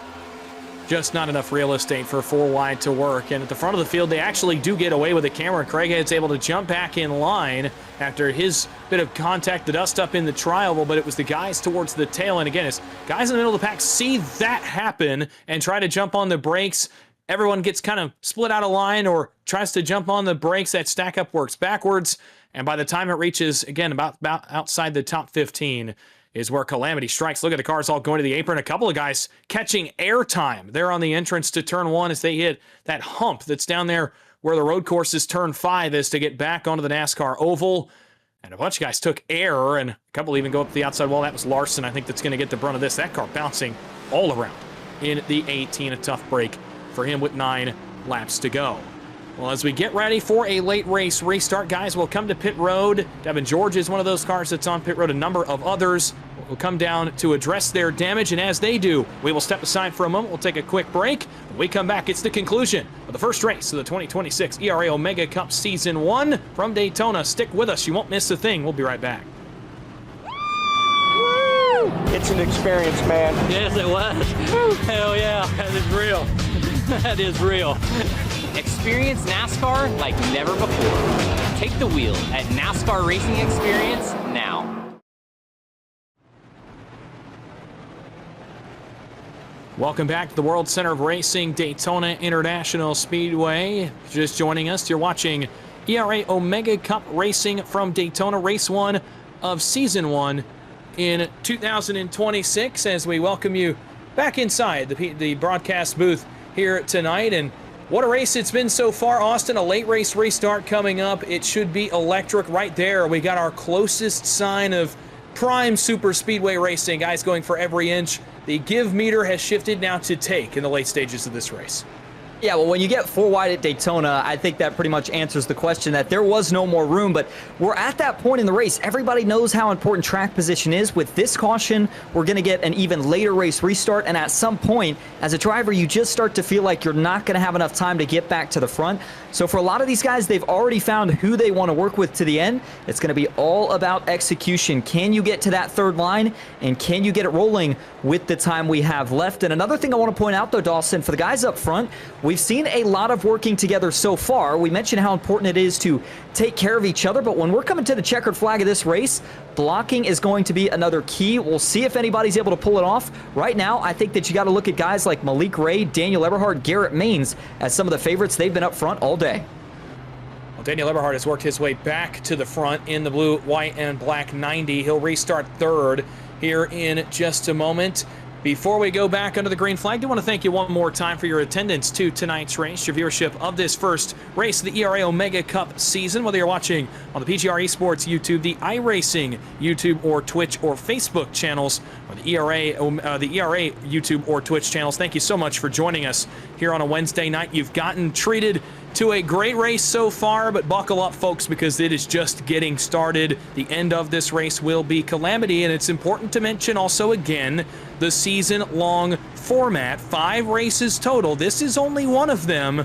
It's a change in format. You have to be consistent. I got to imagine that will go into these guys' decision-making at the end of this race as well, knowing that they would rather accrue points, perhaps, than capture a checkered flag. At the end of the day, a racer's instinct is to win. You heard me mention a full season. It is not too late to join and drive for the championship payouts. You're an ERA Speed Pass member. You can get in on the action and join these guys on the racetrack starting next week, March 11th, right back here on all of the channels that you may be watching this race from. Scan the QR code on your screen to become a Speed Pass member today. Join these guys on the road to the championship payouts. Get in on the racing if you've enjoyed what you've seen tonight. You want to be a part of it.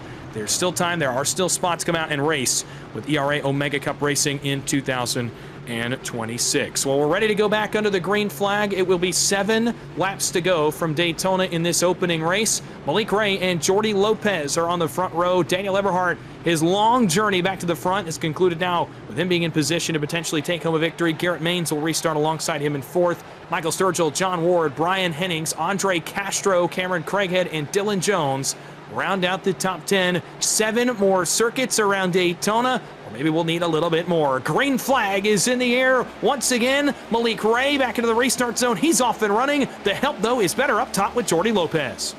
Daniel Eberhardt maybe with a little bit of an issue. You saw him duck down below the apron just briefly, but he'll stick with Malik Ray, at least for the time being. Those two are going to get linked up into turn 1, and man, the 90 of Eberhardt quick to jump to the high side. Malik was able to cover that move. How about on the bottom? We talked about Sturgill and the job that he has done all race. Had to dodge a couple of incidents earlier, and he now finds himself leading the inside. Further back, guys starting to swap between the inside and the outside line, but it is all the momentum up top as Malik Ray leads into turn 3. That is 4 cars, almost 5. Back to John Ward pushing uninhibited on the outside lane. That's not allowed much opportunity for the inside to get going, but now it'll have some run. Here off turn 4, Michael Sturgill Jr., the black, gray, and yellow number 3 aboard that race car. He'll come to the front, and in clean air for the first time on the push is Brian Hennings. I mentioned his name at the top of the show. Both of their names at the top of the show. Look where they are in contention. Third line trying to get going. That was Andre Castro that tried to jump up there. Jeff Merck, Cole Larson with him. It does not work. They'll have to bail. James Waring into the picture for the first time tonight. There is the onboard look from Michael Sturgill as he leads the inside of the push from Hennings, but the outside continues to push. 5 deep in line back to John Ward. The inside has not yet gotten that level of commitment. They will get a little run, though, as Eberhardt has to back off to grab some engine temp in turn 3. And Castro now all by himself on that third lane, so he'll continue to fade. For Malik Ray and Daniel Eberhardt, starting to get to that point in the race where you're trying to set yourself up for what you want to do when this thing's all said and done. Lopez is going to go back down to the bottom, and as we cross the line, it is going to be now just 12.5 miles left at the World Center of Racing. 3 wide, once again, trouble. Cameron Craighead around in the 48. This will not draw the caution, but he got turned by the Cody Harris machine as they got offset. Going into turn 1, he gets it back going, but likely the end of his night unless he gets a caution, and what a tough way for it to end for Cameron Craighead in the 48. Big save for Cameron Craighead, but yes, a tough break indeed. The 48 going to need some sort of a caution here to get back in it, but that did split the pack up. Up front, we have got a break as you get to really right around 13th, 14th place on back, but that second pack still within range. They are going to catch up. 3 wide on the outside. Dylan Jones and Cole Larson working together, but it is still 2 of the best in the business. One of the Coke Series drivers, Malik Ray, leading the high side. Jordi Lopez makes the surge on the bottom. Malik's going to throw the block into 1. A little bit of contact. Eberhardt and Lopez is going to check both bottom lanes up. Allows for an opportunity to run to the top lane and try to get the rail run. That was Merck with Drummond. It is not successful. 3 wide around Cole Larson on back. That is where the desperation begins to get to the front. Malik Ray through the block on Lopez into 1. He gets back up in front of Eberhardt off of turn 2 and continues to control the race in the Tint Solutions Mustang. Inside, Lopez gets a nice run on the bumper of Sturgill, who's got to have more engine temps than Daniel Eberhardt does in the outside. Outside working against the rail. That's Hunter Winkler, Jeff Merck, but Winkler's going to get turned. This will draw the caution. Merck around, Seagraves, Drummond, Ricky, and others as a crash strikes off turn 4 and likely will send us to overtime. They're still crashing in the tri-oval. The 41 came back up the racetrack. That was Dwayne Drummond and collects a few more in the process. Julian Ricky slow through the grass. Looks like Seagraves may have got some damage from this as well. And the 97 is going to take it right to the pits. There's the 17 of Winkler. As we go back and get a look at this, Dawson, we talked about, obviously, the temperature was really starting to climb at the front of the field, and man, it just can only go so good for so long before it all gives way. And watch the 41 of Drummond up top. He goes to give a push to Merck. Looks like a solid push there, but then a little bit of a stack up as they're coming off of the corner. And you'll see the 17 of Winkler right here. Merck gets just a little bit offset. That's right as the car is unloading off the banking. Dawson, it doesn't take much. No chance for the 17 to really save it. He goes hard into the outside wall, and then it's a mad dash as everybody else tries to miss it. And I think we should note what we mean by unloading off the banking. If you're not familiar with these Gen 7 cars, the weight goes from all on the left, of course, when you're on the banking, back to the center, and it can make these cars a little bit light when you come off the banking and back onto a straightaway, and that's the feeling that Hunter Winkler had in the car. So any contact that you get in that area of the racetrack, you're extra sensitive to it. It has extra effect inside the race car, and so even just the slightest bit of being offset can turn that 17 around on the bush of Jeff Merck. You're on board with the third car in line. This is Drummond in the 41, and he's going to take a wild ride here when he gets involved in this thing off turn 4. That third lane had actually just started to work by the time they caught Hunter Winkler on the banking of turns 3 and 4. You'll see right here the offset just a little bit. Is there a little bit of help from out back? No, there is not. Drummond had lifted off. It's Winkler that gets turned by Merck. And it is on from there, and watch as Drummond gets turned and overcorrects, and this is helpless as he comes back up across several other cars that get involved. Yeah, and this is such a tough spot, too, for the guys that were pushing in that third lane, because it's at that point in the race where you do have to take a little bit more risk, but sometimes this can be the outcome. And for Dwayne Drummond, when you come back up across the racetrack, yeah, you hit the nail on the head, Dawson. Nothing you can do as a driver except hold the brakes, and you're hoping you don't get hit. I heard Michael Cozy talk earlier when we were interviewing him, of course, about the fact that these cars are tanks. They are in the sense of aero damage, but man, it's so easy to break the suspension components, whether that be a toe link or something else. So always a big concern there, and this arguably the most notable damage that we have seen from a wreck so far here tonight. So we'll have to see if this retires any drivers, but this is now, I believe, going to send us into our first overtime attempt. Dawson, if you thought it was crazy now, just wait till what we're going to see here in these final couple of laps.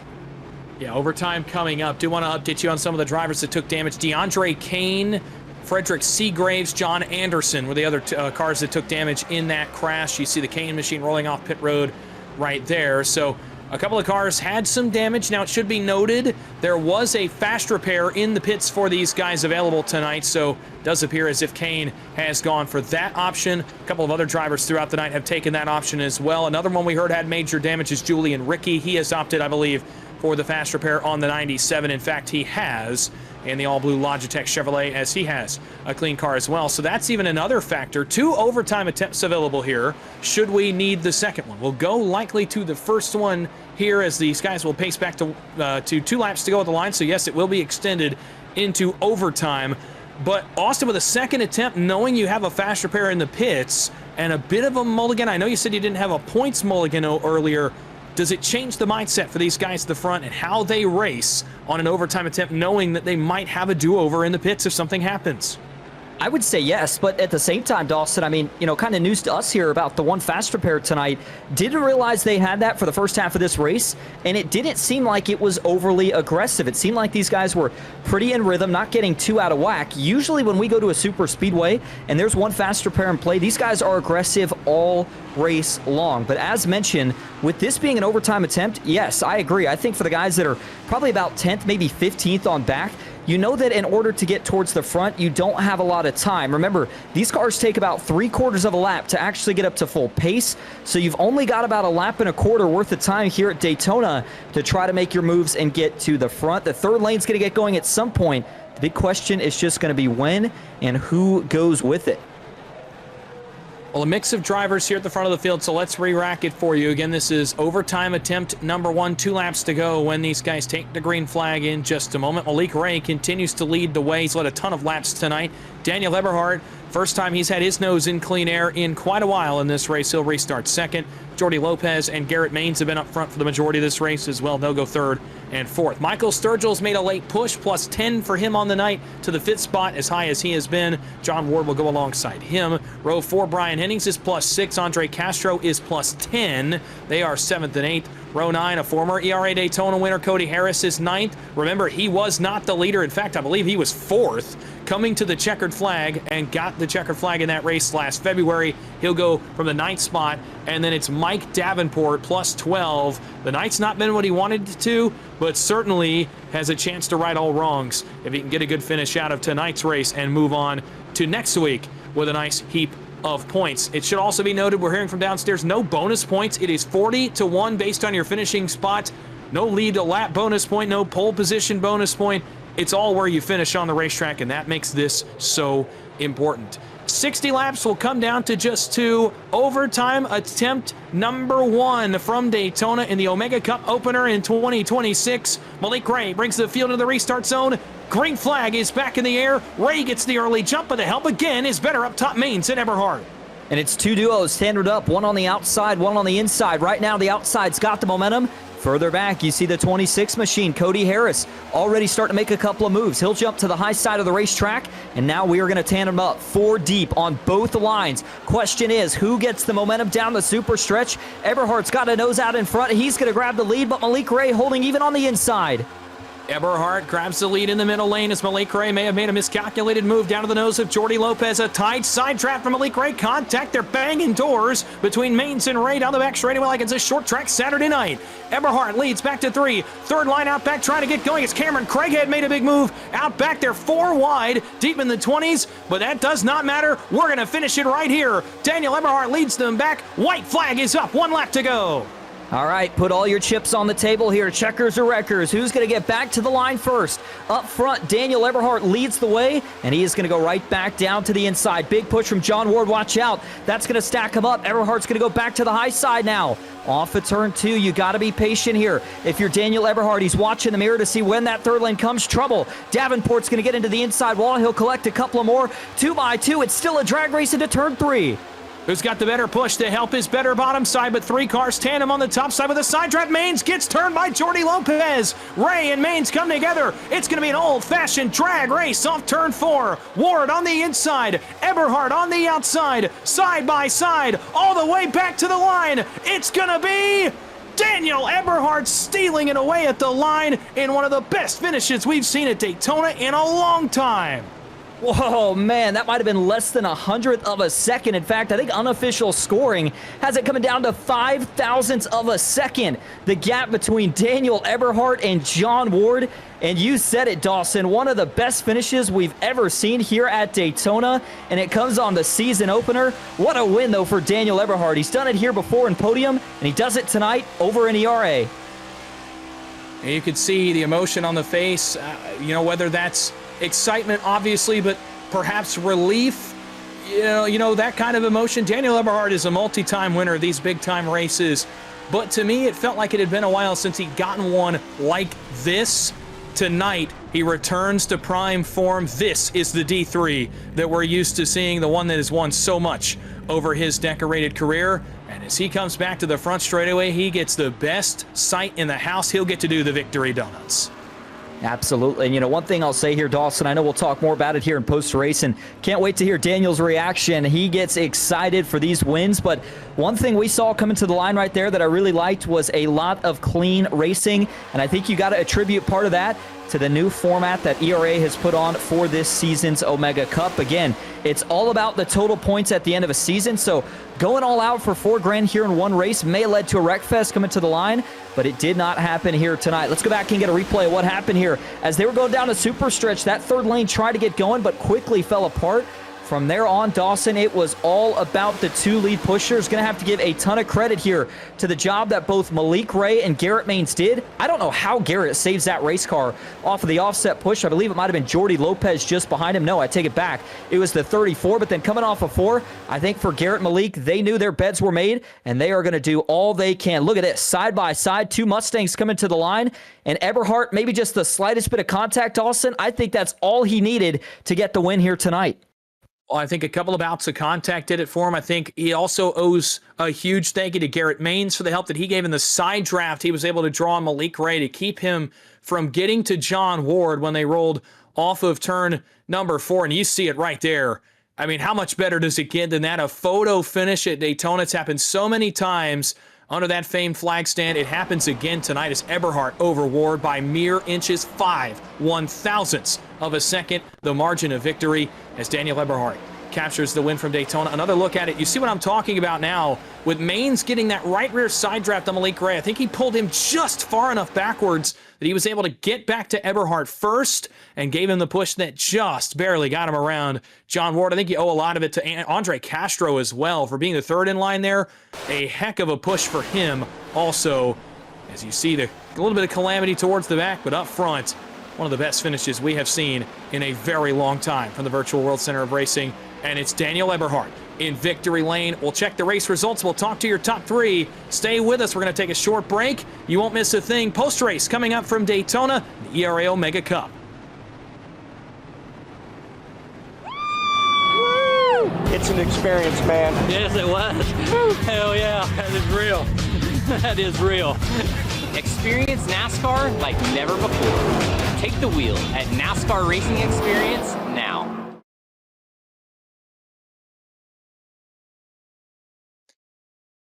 Welcome back to iRacing's Daytona International Speedway, where we have just witnessed a classic finish in the first race of the 2026 ERA Omega Cup season. We will now take a look at the race results tonight from Daytona in this opening race. These results so much more important than perhaps a single event because of the points that have been scored by a number of drivers tonight. Again, there will be 4 more races after tonight that determine a season-long champion. So the points that some of these drivers got tonight will be massive in setting the tone for the rest of their season. Daniel Eberhardt captures the victory tonight, an official margin of victory there of 6/1,000ths of a second over the 92 of John Ward. Garrett Maines comes home in the 3rd spot with Malik Ray back in 4th. Great nights for all 4 of those front 4 cars. How about the finish for Andre Castro in the 34? He made it work late, got into a position to be inside the top 5 and has a great points day. Jordy Lopez in at 6th, a great day for him as well in the 89. Cody Harris, the former Daytona winner, comes home 7th. Michael Sturgill hangs on for a top 8, as does Brian Hennings in 9th. And how about a sneaky, quiet top 10 effort tonight for James Waring in the 13, a top 10 for him. And for Cameron Craighead, maybe a little bit of a disappointing finish. He got caught up in trouble late and is going to finish in 11th here tonight. For Peter Smetana, he takes home 12th. And Cole Larson, we called his name out a few times, but he is going to take home the 13th position. Noah Rainwater in the 05 will finish 14th. It's going to be Jacob Smetana who rounds out the top 15. Christopher Heights, we saw him get caught up in a few cautions here tonight, not able to do any better than 16th. Howard Strother Jr. will finish back in 17th. Devin George in the 44, 18th. And it's going to be J.D. Larson finishing back in 19th with the 77 of Alex Thurber rounding out the top 20. David Pachal finishes in at 21st. DeAndre Kane back in 22nd. Brian Ewalt 23rd. Dwayne Drummond 24th. Jake Ballmain 25th. A number of those drivers involved in incidents tonight. Julian Ricky in 26th. Hunter Winkler back in 27th. Jeff Merck 28th. Dylan Jones 29th. John Anderson 30th. A number of drivers who could not find the run on the last run of the race. And Jacob Mazak will finish 31st. Mike Davenport, one of the Team PGR guys, in 32nd. Henry Wyndham finishes back in 23rd. Brian Wall, 34th. Frederick Seagraves got caught up in some trouble late. He finishes 35th. Nolan Dawson in 36th. Kenneth Oberlin will take the 28 machine in 37th here tonight. Dwayne Drummond in 38th. And the last 2 cars that rounded out the field tonight were Lemuel Price and David Bradford. They round out the top 40. So some upsets inside the top 10, top 20 that had great points nights. But in the end, it is only one man that will get to take the trip to legendary Daytona victory lane. And we're going to start our post-race interviews with him, the man in ERA Omega Cup victory lane for the first time in 2026, the 90 D3 Daniel Eberhardt. And we'll hear what he's got to say about his efforts tonight at Daytona in a win that you could see it on his face, just how much it meant to him, even just in this kind of format, knowing that the points are on the line. D3, Daniel Eberhardt, it's the boys in the broadcast booth. You get a copy? Gotcha.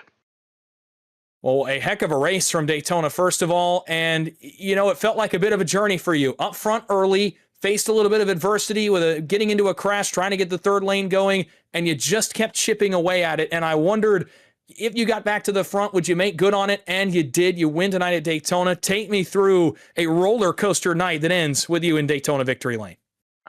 Oh yeah, for sure.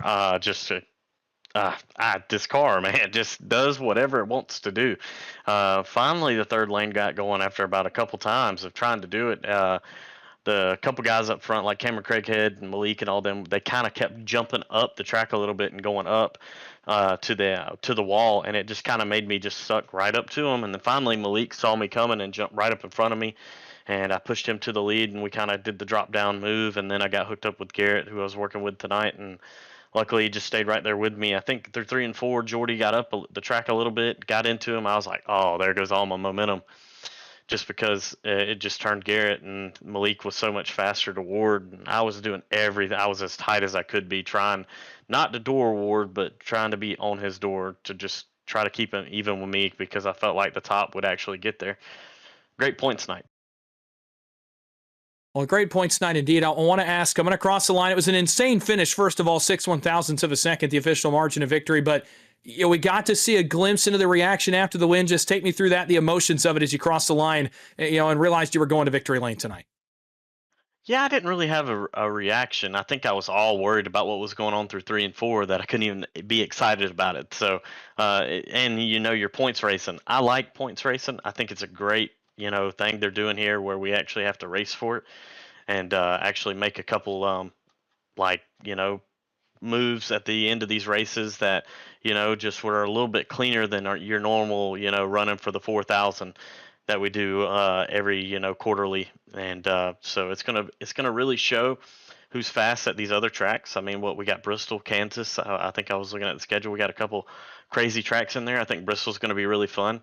Definitely with a lot of cars. Hopefully, it's a little bit of laps. I think it's like 150. That's going to be a really fun track, and I think that's going to keep everybody on their toes. And it might turn into tires and stuff like that. Whoever saves the last set. So it's pretty exciting. And glad where ERA is going and what direction. Well, a good points night for you. And again, I kind of want to segue, talk a little bit more about that. How important was it to get out of Daytona with a good points night as we head forward into some of those tracks you were talking about and kind of get away from the super speedways? Oh, for sure. I mean, that's like I told Garrett. I said now the real racing starts, right? So he's going to be really quick. Malik's going to be really quick. So this kind of gives me a little bit of an edge. So it's going to be, can I run close enough to the front? I think if you keep winning, no, most definitely. If Garrett pops off 2 wins and I win one time, he's going to win it. But how far down the totem pole do I actually fall if I can finish, third and fourth in a couple of these races? Like it's just stay out of trouble. You're just going to do everything you can and just mind your P's and Q's each week. There's going to be, who's going to make mistakes. That's all it comes down to. And tonight, me and Garrett and John Ward kind of got the upper hand on the field. Well, that you did, and one of the craziest Daytona finishes and closest margins of victory we've seen here in quite some time. You're in victory lane tonight, so before we let you go and prep for the rest of the season, is there anybody you'd like to thank or shout out? Yeah, thank you to PGR putting all this together with ERA. Thank you to Jesse Awuji for putting this series on each and every week. It's just it's pretty cool doing this. I think they got a good hand to help them right here with PGR. Thank you for PGR coming on and broadcasting these races. You and Austin do a great job, Dawson, and we'll be around for the next one. Well, Daniel, thanks for the time. Congratulations on the victory tonight in Daytona to open the season. Go enjoy it. Go celebrate. We'll talk to you next week. Thank you.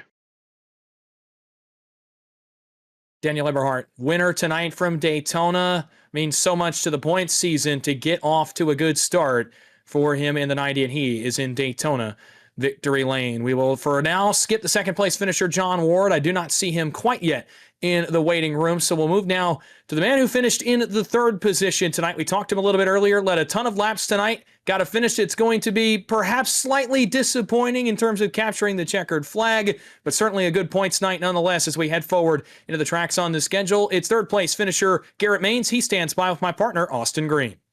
Hey, Garrett, this is Austin up in the booth. You got a copy? Yes, sir. Well, man, you bring home your first podium here of Season 1 for the newly formatted ERA Omega Cup, but take us through those last couple of laps, man. You were part of a crazy finish. You did all the pushing there at the end, but maybe needed a little bit more. Break us down that restart from your point of view. Yeah, I mean, the restart, I had a feeling that was how that was going to unfold. I told Daniel exactly when we needed to go. And I made sure we got a good start there. It was literally basically two teammates just duking it out there. But once that, train got rolling and Ward got to me, I think the momentum, everybody just kind of like accordion together, and I was right in the middle of that sandwich, and it knocked me out of line, got me squirrely, and I don't want to say that was my shot to win down the drain, but it disorganized us enough that I was pretty much battling for third at that point. And, we had the drag race down the backstretch, going down into 3. I think Malik missed the bottom. Jordy really missed the bottom, turned me sideways. But I was able to get back in line, and just the timing of all the runs coming off of 4 was just enough for us to, get the win for Eberhardt, and then obviously squeak third for myself.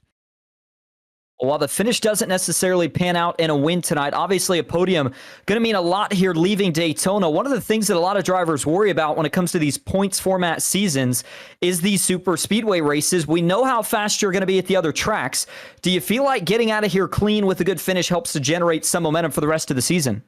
Yeah, I mean, I think that was the biggest focus tonight was, just get a solid finish.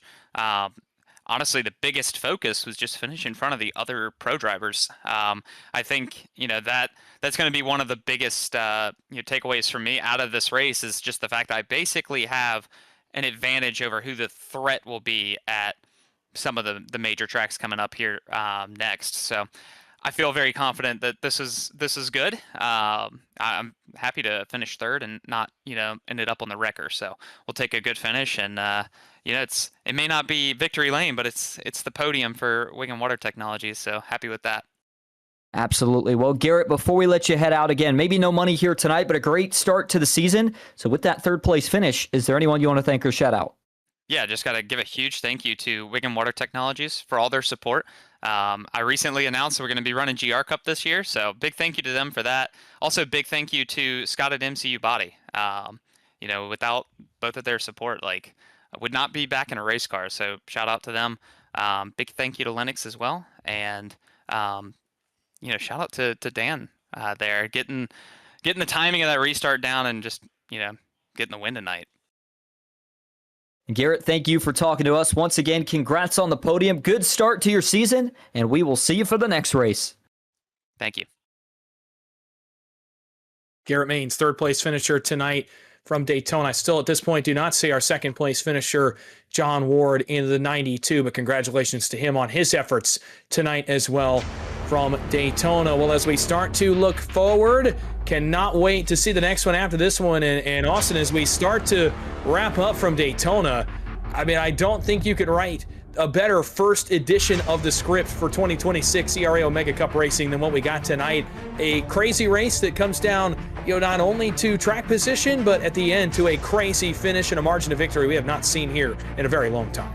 Yeah, a crazy but clean finish. And obviously, Dawson, for any of the drivers that made it out of here with a top 10 finish, I would classify that as a good start to the season. You never know what can happen at super speedways, but now we know it's going to be a little bit more tame as we go through the rest of the season. Mile and a halves, short tracks. We know who some of the favorites are, but for Daniel Eberhardt, I think he hit the nail on the head perfectly. Got the win tonight, and now looking ahead, he is going to have a lead on the rest of the guys that he was worried about, and it's going to be very interesting to see who is able to win the Season 1 championship. Well, that will start to wrap things up here from Daytona International Speedway. The 2026 ERA Omega Cup schedule is now off and running, and you heard Daniel Eberhardt talking a little bit about it there at the end. Let's give you an idea of the dates on our way out. Of course, tonight was race number 1. Next week, March 11th, is race number 2 right back here wherever you may be watching tonight's race. It'll be back right here on Wednesday at 8 p.m. And then, of course, after that, a couple of weeks break. And then we'll come back for a couple of more races in the month of April 1st and April 8th. And then the final race, the championship race, after another 2-week break, will be on Wednesday, April the 29th. So keep those dates in mind. Going to keep the tracks a little bit close to the vest as of tonight post-race. You'll just have to tune in and see for yourself where we're headed. I can tell you, next Wednesday night, we will head out to Fontana, California at Auto Club Speedway. Looking forward to that one as we get away from the super speedways. Daytona provided everything that it is billed to provide. An incredible race ends with an even better finish. Congratulations to Daniel Eberhardt on coming home with a victory in race 1 of the Omega Cup schedule. Thanks so much to all of the sponsors and those at ERA that have helped make this possible. Matt Casto, you heard from earlier. You also heard from Michael Cozy Jr., Jesse Awuji, unable to join us tonight. Hope to hear from him throughout this season as well. For everyone at ERA and at PGR eSports, I want to thank my broadcast team downstairs. We had Tyler Vickery, our pit reporter. My partner in the booth was Austin Green, our producer downstairs, DJ Lyon, doing fantastic work behind the scenes on the production controls, making the broadcast look pretty for you all, wherever you may be watching. Thanks to everyone involved in putting this together. Thanks to you all, most importantly, for coming out and watching. Come back and join us next week from Auto Club. Until then, farewell from Daytona. Congrats to D3 on the win tonight at the World Center of Racing. Until next time, have a great week. We'll see you next Wednesday from Fontana.